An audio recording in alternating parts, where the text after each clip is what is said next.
Ângelo Carboni é advogado criminalista e foi professor de Direito Civil por 10 anos. É formado pela Casper Libero, possui mestrado pela PUC de São Paulo e é doutor pela Universidade de Direito de Lisboa. Muito boa noite, meu amigo, minha amiga. O nosso encontro de final de noite, programa Ponto de Equilíbrio. Se você quiser participar, criticar, elogiar, mandar sua ideia, você pode acessar todas essas redes sociais que você está vendo agora na tela do seu televisor. O programa é sempre feito pensando em você. E nessa noite é com imenso prazer que nós recebemos o advogado criminalista, Dr. Ângelo Carboni.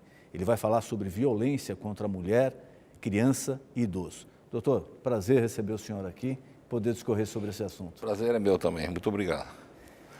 Daqui a pouquinho, logo após a matéria, nós continuamos a entrevista com o Dr. Ângelo. De acordo com uma pesquisa da Datafolha, 500 mulheres são vítimas de agressão física a cada hora aqui no Brasil. 29% é o percentual de mulheres que afirmam já ter sofrido algum tipo de violência física ou verbal, o que equivale a 16 milhões de mulheres. No entanto, mais da metade delas afirmaram nunca ter feito nada após os atos. Você conhece algum caso famoso ou alguém que foi vítima de violência contra a mulher? Não. Não. Conheço sim. Sim. Não. Não. Aí no caso ela denunciou, ela foi na delegacia de mulher, né? E ela foi ver os direitos dela, né? Além da Lei Maria da Penha, só que tipo assim, o marido dela, né, teve que ficar, não sei quanto tem que ficar aqui longe, né? Só que aí ele não respeitou, né? E aí sempre tá atrás dela, sempre atrás dela. E você já precisou recorrer à justiça ou à polícia por causa de alguma violência? Não. Nunca. Não, graças a Deus não. Não. Isso não. Não. E o que você acha que a mulher deve fazer no caso de uma agressão? Denunciar, né? Denunciar. Tem que denunciar e largar a pessoa, né? Porque ficar sempre apanhando constantemente também não dá. Denunciar imediatamente, né? Denunciar mesmo. E não ficar mais com ele também, de preferência. A dificuldade da mulher denunciar é isso, porque ela tem medo, ela denuncia, aí depois ela fica à mercê. À mercê do quê? Da situação que ela mesmo, né? Ela fica presa das duas formas. Presa por causa que o marido tá batendo nela e fica também presa por causa do medo de sair depois na rua, porque ele vai estar lá, ele vai estar sempre ameaçando. Então, se a pessoa está ameaçando, por que não vai presa, né? Por que não tem uma lei severa para isso? Doutor, falar sobre violência da mulher já é um tema um pouco mais difundido, né, na sociedade. Infelizmente tem acontecido e tem aumentado Uma aqui tristeza. no Brasil. E criança agora também, e idoso, né? A gente conversava aqui um pouquinho antes, que também tem aparecido muitos casos, agora a população envelhecendo e parece que o idoso está sendo maltratado e está sofrendo, né? Às vezes na mão dos parentes mais próximos. Queria que o senhor discorresse sobre a mulher, sobre a criança, sobre o idoso, como a legislação se comporta, como é o comportamento do judiciário. A primeira situação, a mais grave que eu acho aqui, é com relação à mulher. Porque a mulher, ela pega e larga tudo na vida dela para tomar conta da família.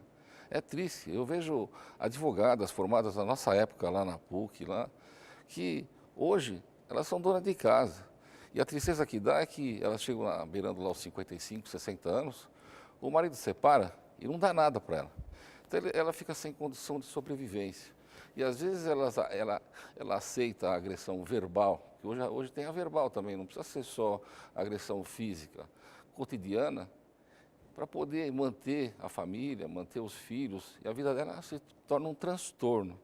Então, eu tenho uma cartilha, eu ensino como ela deve proceder. Porque, de verdade, mulher, a gente sabe que às vezes você está bem economicamente, mas você não tem nada, porque é ele que manda, é ele que tem o dinheiro, e você não tem nem para constituir um advogado. E a justiça, ela dá essa possibilidade para você. Você vai na delegacia da mulher, faz a queixa, mostra a situação que você está, ela vai levar você para o Instituto Médico Legal se houver agressão. Quando você voltar de lá, você vai no primeiro fórum que você tiver pertinho da tua casa, você vai conseguir com o Ministério Público, um advogado do Estado. Ele vai entrar com duas ações. Uma que é uma liminar colocando esse sujeito para fora de casa. E a segunda, garantindo 33% dos ganhos dele para você e para os filhos. Se você estiver sozinha, você vai ter também a tua parte lá, se os filhos estiverem crescidos. Mas o importante é brigar, é mostrar e não voltar atrás. Mas, Ângelo, você falou sobre, a gente fala, a mais conhecida, lógico, é a agressão física. Isso. Mas a agressão verbal também. É pior ainda. Dá um exemplo, vamos exemplificar para tornar assim mais acessível a coisa. O marido chega em casa e começa a berrar, sua vagabunda, você não presta, você é um lixo, prostituta, e daí para pior. O que você faz? Você está lá com a tua empregada doméstica em casa, ou tem as vizinhas, leva ela na delegacia da mulher. É importante ter testemunho. O bacana disso, é verdade, mas pelo feminicídio, a nossa lei nova aqui, a palavra dela também basta. É como se fosse um caso de estupro.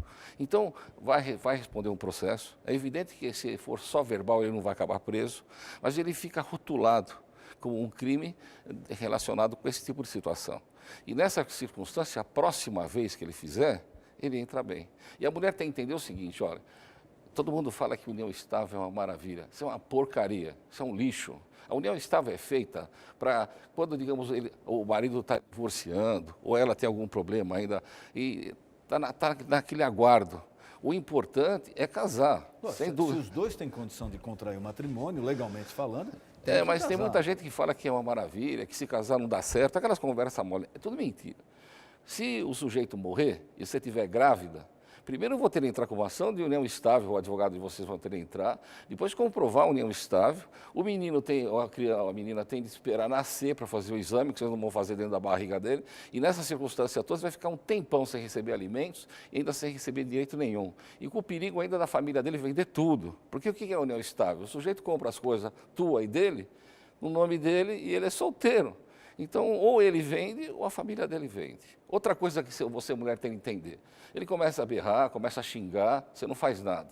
Aí ele parte para agressão, e eu estou cheio de casos lá no escritório que ele acaba matando a mulher.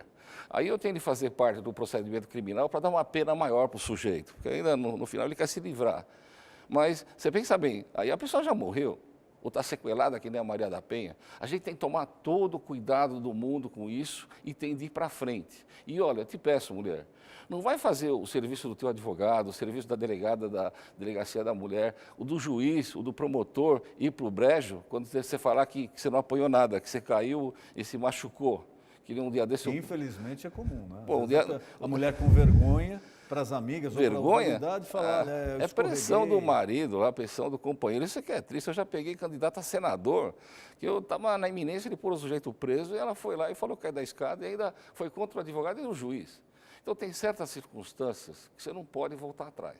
E outra coisa que você tem que entender é o seguinte, ó, o sujeito criou um caso lá, abriu um processo crime contra ele, e você desistiu. O próximo processo lá vai cair lá naquela mesma vara. A mesma coisa no direito de família. Você entra com o divórcio, o juiz dá todas as estruturas para você, dá alimentos, tudo, aí você desiste. O próximo processo é lá mesmo, normalmente cai com o mesmo juiz. Será que ele vai olhar igual? Ou vai achar assim, pô, essa moça está com história. Tem de fazer direito. O sujeito ameaçou, responde o processo. Se ele melhorar, se ele ficar legal, você conta para o juiz. O cara agrediu você, faz exame de corpo de delito, vai lá e faz o processo. Ele tem de responder. Um dia desse eu tive um caso que o juiz ia condenar o sujeito à pena de prisão. Aí ele conversou com a mulher e falou, olha, eu já estou separada dele, ele tem filhos, ele trabalha, eu não quero que ele vá preso. Mas pediu para o juiz. E o juiz converteu o processo numa outra situação, que ele teve de pagar um valor lá, teve de fazer um trabalho para a sociedade. Então, gente, o importante é não deixar esse cara crescer.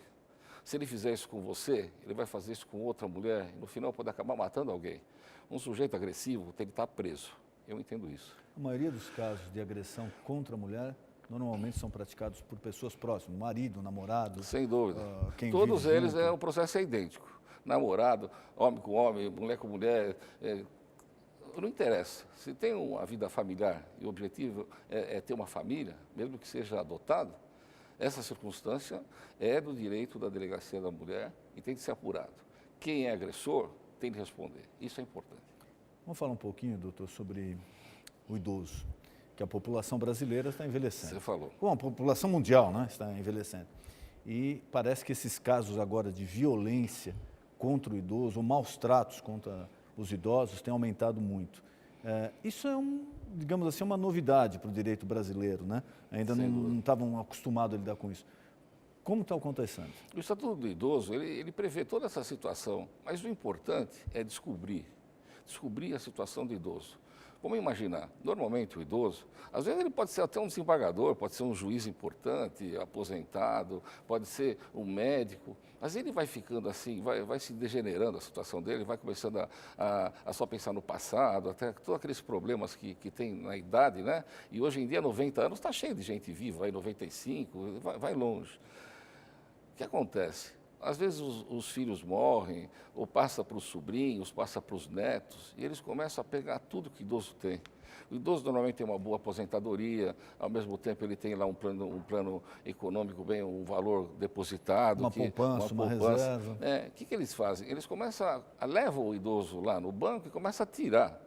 Mal sabem eles que é tudo filmado nos bancos. Então, na hora que eu apareço lá, um advogado de porte vai verificar, ele vai notar que uma pessoa levou o dinheiro. Aí a gente faz a triagem desse dinheiro, para onde foi? Normalmente foi para a conta da sobrinha, da conta da neta. Aí eles vão lá e pegam uma procuração e vêm do patrimônio dele. E o que acontece no final? Vocês não vão acreditar. Às vezes eles ficam em cárcere privado. Eu tenho um idoso lá que eles tiraram tudo que ele tinha mais de 2 milhões de reais. E ele estava trancado num quarto, que ele só abriu a porta lá no dia para ele receber o INSS dele, para depois voltar para o lugar. O que a gente tem de fazer numa situação dessa? Se for parente que está descobrindo que os filhos fazem isso, ou se os outros parentes fazem isso, é ir na delegacia do idoso. Aqui nós temos na Praça da República, o delegado é fantástico. Se abre lá o processo, o inquérito, se torna logo, aliás, um BO, depois se torna logo o inquérito. Eles vão ver o nível do idoso, a situação que ele está, se ele está interditado, se ele tem problema, se passa por um exame psicológico no IMESC, que é muito bem feito, é gratuito. E o advogado vai entrar com uma ação buscando, liminarmente, repatriar tudo. Então, o que é importante? É importante bloquear todos os bens que foram transferidos para esses safados, que para mim isso é safado, bloqueia os bens lá na matrícula e começa a tentar repatriar o dinheiro que eles tiraram. Mas o importante nisso tudo é tentar dar a melhor qualidade de vida para eles, porque às vezes eles estão trancados, fica trancado num quarto lá, às vezes não tem nem janela e fica sofrendo. Porque se eles contarem para os outros pegam e denunciam o fato. Então, mas o senhor falou, e é interessante, essa parte patrimonial, lógico, é interessante, tem que se tomar cuidado. Mas às vezes a pessoa não tem recurso financeiro, ou tem recurso financeiro muito pequeno. E mesmo assim ela vem sendo maltratada. O procedimento é igual? É igual. O próprio delegado vai verificar quanto a pessoa ganha, é um salário mínimo, 2 salários. Está cheio de casas de apoio a idosos que recebem essas pessoas, se elas não tiverem para onde ir.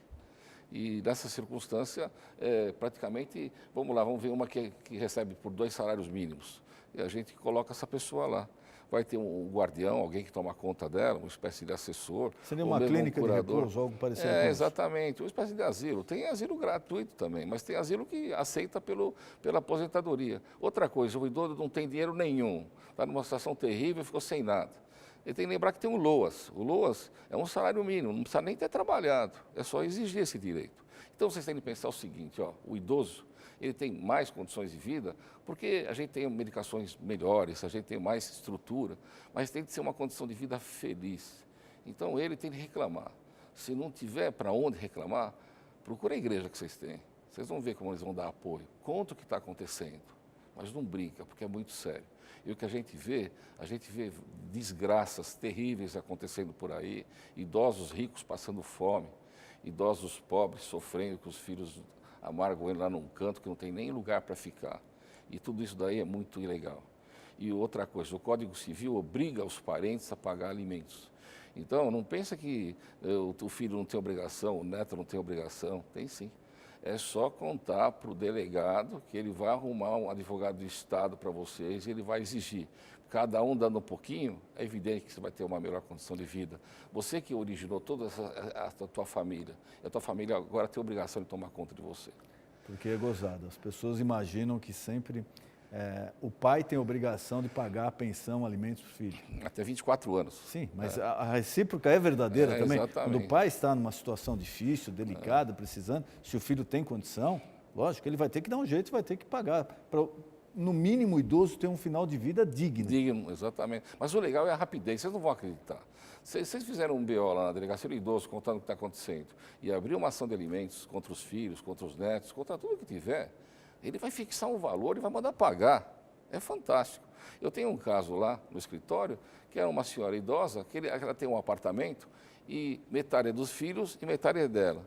E os filhos queriam tomar o apartamento dela porque ela recebeu o aluguel da metade dos filhos. Mas era para viver, ela não tem condição econômica. Então o aluguel devia ser tipo R$ 1.500, recebia 750 dela. Mínimo, né? Pro Então final de elas vida. juntaram um bolo lá e queriam tomar a outra parte dela. Eu perguntei para o juiz, onde que ela vai morar?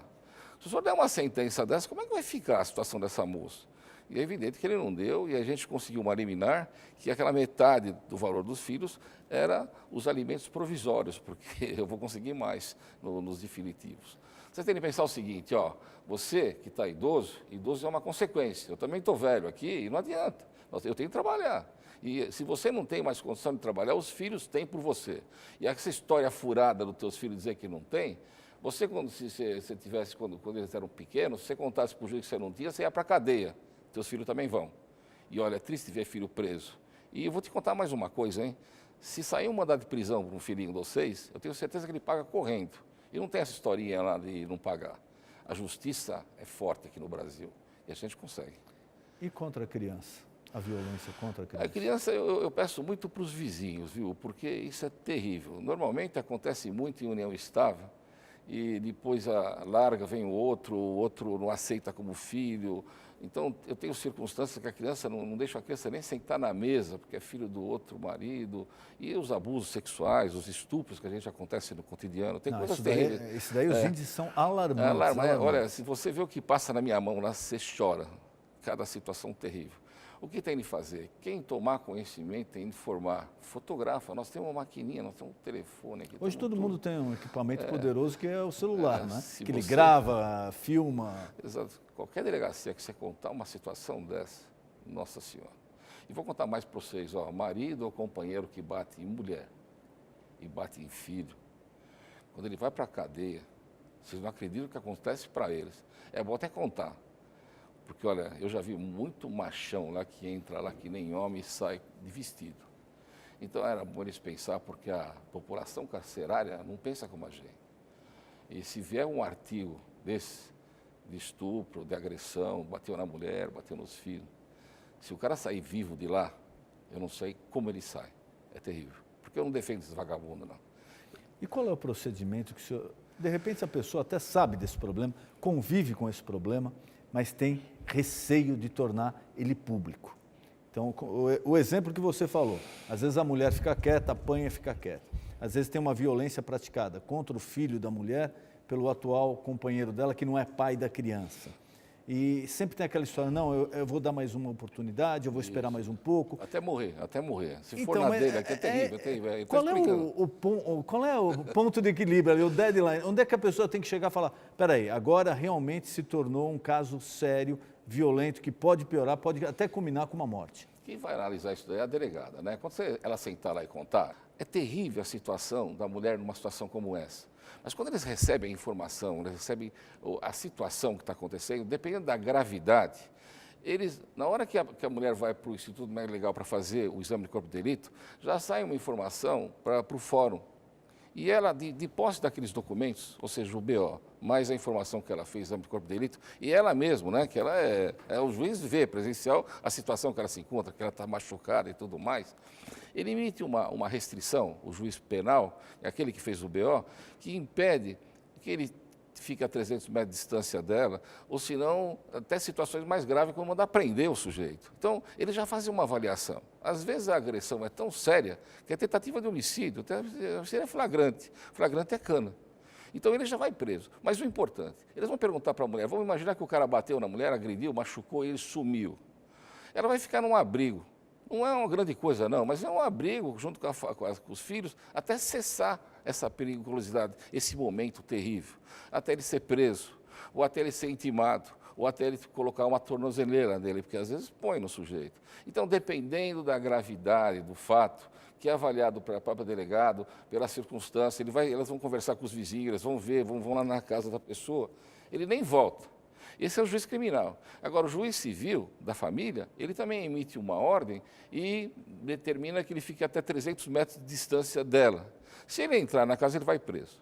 Então, é tão fantástico, é assim, ó, se apanhou de manhã, é uma desgraça, eu não quero que aconteça, estou falando assim. Ó. Se apanha de manhã, você vai na delegacia, conta para a delegada, ela acompanha, é outra coisa que é legal, é uma mulher que você conta. Normalmente, o safado, ele bate nas partes baixas da mulher, lugar que ela tem vergonha de mostrar. Imagina o doutor aqui, delegado aqui, eles chegam lá para ele, como é que ela vai mostrar onde que ela apanhou? Não vai. E não vai, o processo vai ser diferente, é uma agressão verbal, não tem física. Então, ela vai contar para a delegada, a escrevente vai tomar termo, vai levar ela num posto lá para fazer o exame no IML, mas vai ser uma médica que vai atendê-la. Então, ela vai ter mais tranquilidade de mostrar a situação, mostrar o que está acontecendo com ela. Às vezes, nós temos estupro dentro de casa, e terrível. Então, nessas circunstâncias todas, com essas informações, os juízes tomam posições na hora. Então, ela chega lá na delegacia, no fórum, se não foi uma agressão terrível, ele vai ser intimado pelo oficial de justiça para deixar a casa, ele pode sair com o travesseiro, com a escova de dente, o notebook dele, se tiver. Senão, ele vai para fora. E eles avisam, ó, se você pegar e voltar aqui, você vai preso. Ele não acredita, se eles apontar na rua, é só ligar para o 90, vem a PM, prende, leva para a delegada e ele fica preso. Então é bacana, é chato de contar para vocês, machões, mas o fim do machão hoje em dia é encana.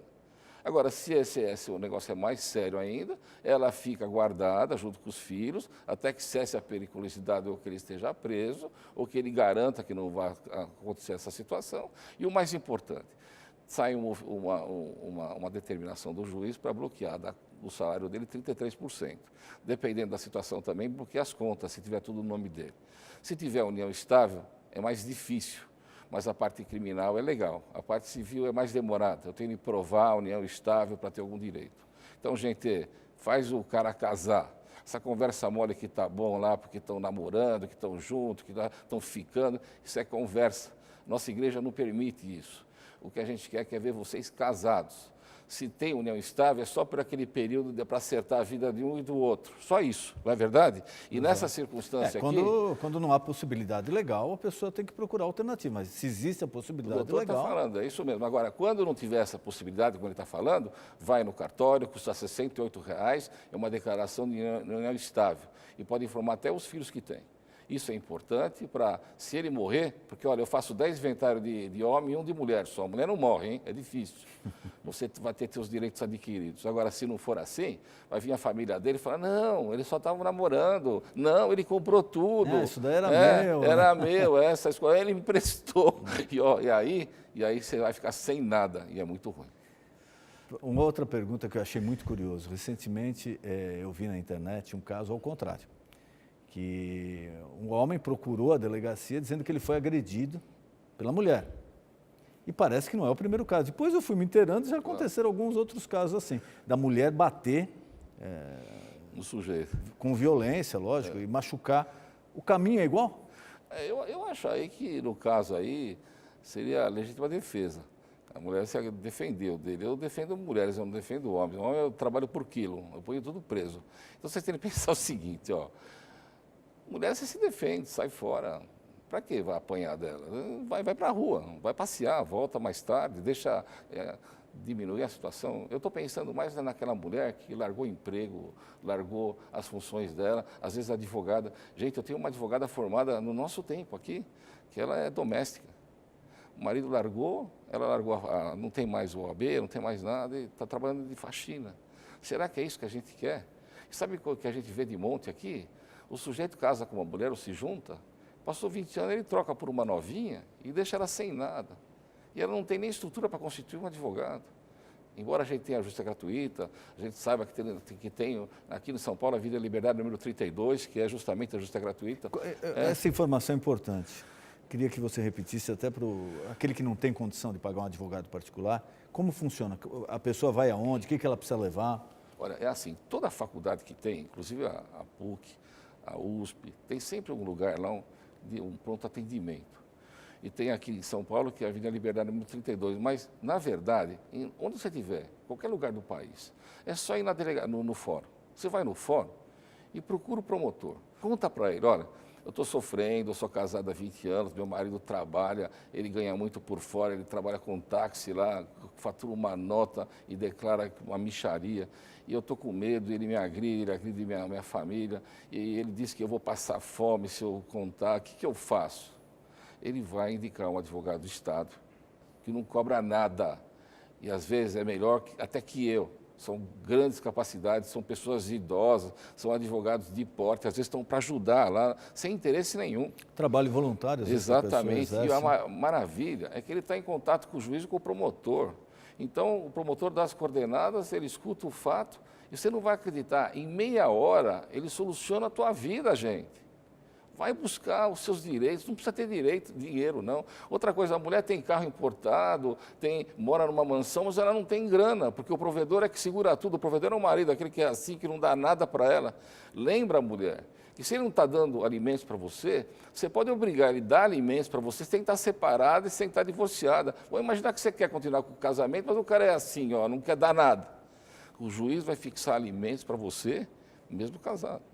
E isso daí Quer dizer, não precisa se separar para ter maravilha. alimentos. Exatamente. Uma situação que é atípica, né? Não é muito atípica, usual. exato. Mas se acontecer, com a vigência do casamento, pode ser estipulado. Não, também que não é estável. Mas o bacana é que ele vai obrigar a alimentar e você vai continuar casado. O problema dele ser mão de vaca e não querer ajudar, ele vai ter que pagar obrigatoriamente. Mas ele pode continuar com a família, continuar com o lar. Às vezes ele não é agressivo, ele só não quer dar o dinheiro.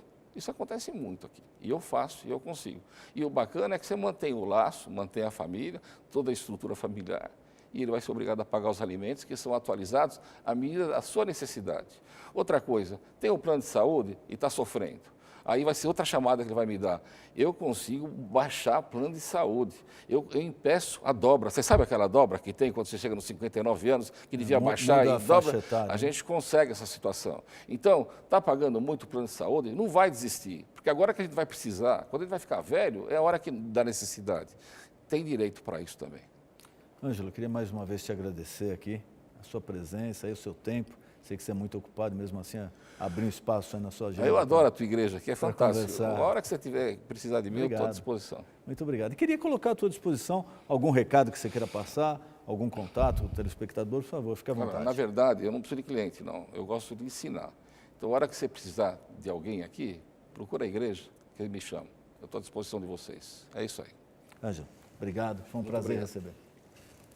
O nosso encontro de final de noite. Programa Ponto de Equilíbrio. Boa noite.